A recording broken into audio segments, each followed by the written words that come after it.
So here we have the Hyundai Tucson on a 19 plate. I'm going to start off by showing you around the outside of the car, and then we'll hop in and run through some controls on the inside. But from the outside you can see it's a 5-door car with alloy wheels and tinted windows. Let's start off inside the boot and then work our way around the rest of the car from there. So as we approach the back of the car, you'll see we have reversing sensors. This car's also got a reversing camera, plenty of boot space as well, along with that 60/40 split folding rear seat. And then underneath this tray section, a space saver spare wheel. Okay, so we're just going to work our way back round to the front of the car, and then we'll hop in and run through some controls on the inside. But now that we've done a full circle of it, you can see it's in excellent condition the whole way round. Just briefly before we climb in, I think it's well worth seeing the interior from this exterior point of view. There's plenty to run through on the dashboard, so let's hop in and we'll do that right now.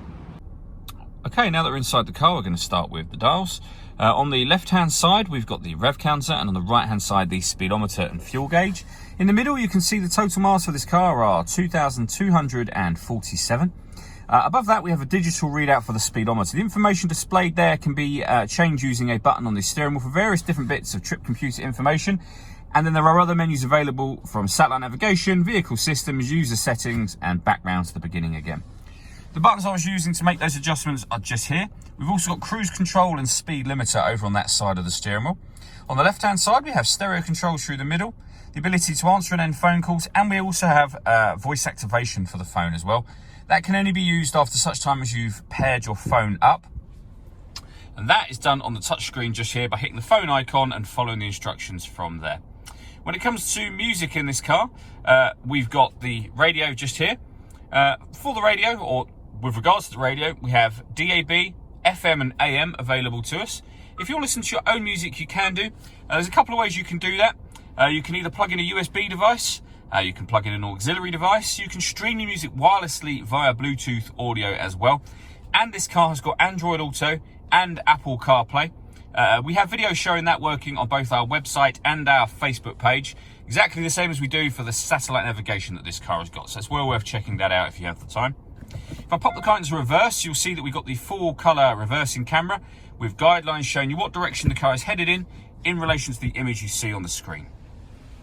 Working our way down from that, we have dual zone climate control. So you can adjust the passenger and driver temperatures, the fan speed up and down from here. You can determine what direction you'd like the air to be distributed in. When you're happy with those settings, that button will turn the air conditioning on and of course off again. Or you can hit auto and the car will maintain those temperatures by taking full control of the fan speed. You can override that at any time you wish to. Along the bottom here, we have a heated driver seat, heated passenger seat as well, both with 3 different heat settings each. We've got 2 12-volt charging sockets, as well as the auxiliary and USB input. If your phone supports wireless charging, you can pop it on this pad and it will charge automatically for you. And you'll get a little light coming in here to tell you it's charging. Again, we have a video showing how that works on our website. So well worth checking that out if you have the time to. A 6-speed manual gearbox. And then these buttons just here. So starting from the bottom, this one turns off or on the parking sensors.